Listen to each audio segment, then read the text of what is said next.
Welcome back mga kaagap. Ito na naman po ang inyong lingkod, si Mr. Destiny.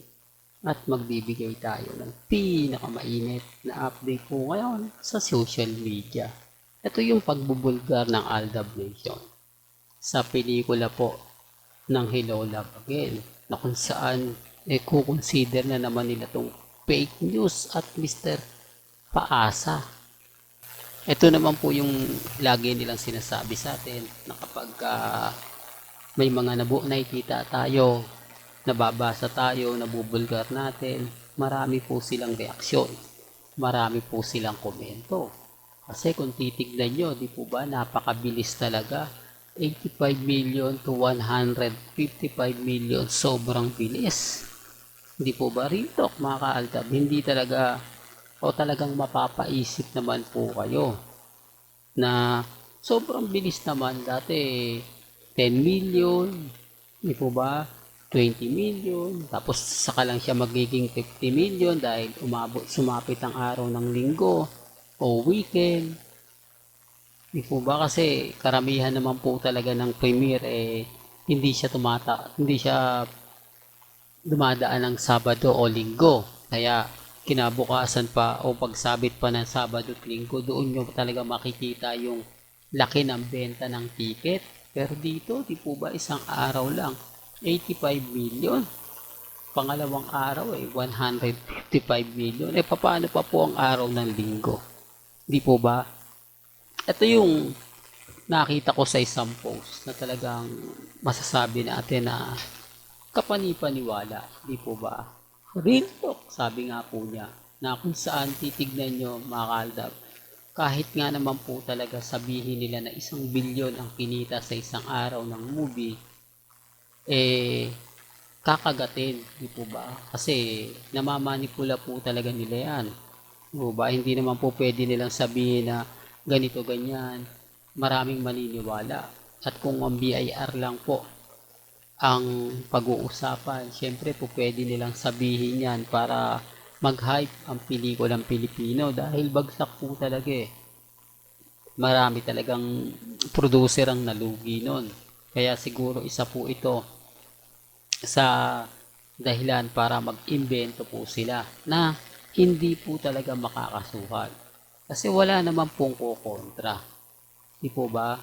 Sabi nga po niya, Aldab Nation lang po talaga yung kumukontra, kaya nga po ako nababash eh.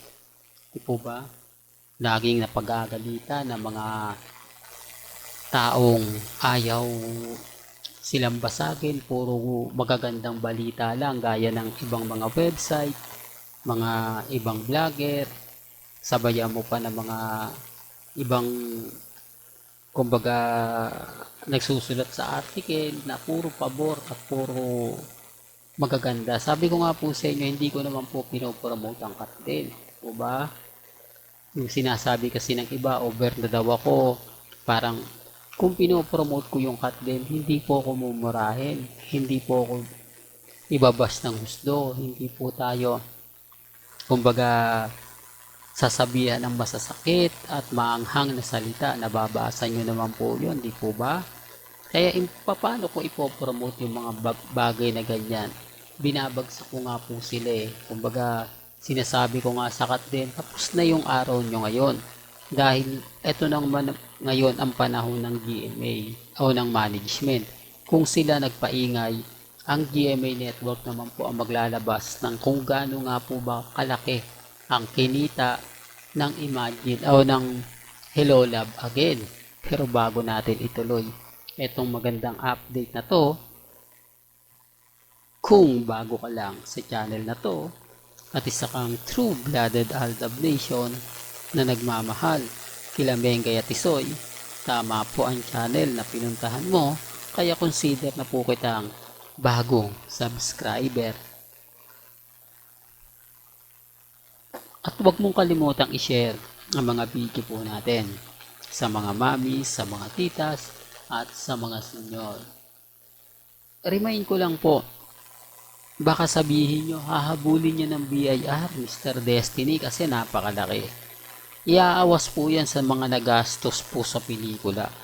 Iaawas po yan sa mga pinambayad po na mga artista po nila. Lalo na nga po sa Canada ginawa. Yung mga budget na yan, mamanipulahin na po nila yan. Kaya nga sinabi ko sa inyo, alam po ng lahat na wala pong kokontra. Alam po ng lahat na lahat po ng mga bibitiwang salita ng management sasabihin totoo. Kaya nga po ako nandito mga kaaldab para sabihan, basagin po sila na kinaiinis naman po nila. Di po ba? Kaya sabi ko sa inyo, kumbaga magbasa po muna kayo, tumingin po kayo sa social media, doon nyo po malalaman kung sino nga po ba talaga yung nagsasabi ng totoo at kung sino nga po ba talaga yung nagsasabi ng fake news. Kasi kung titignan nyo, scripted naman po talaga. Hindi po ba?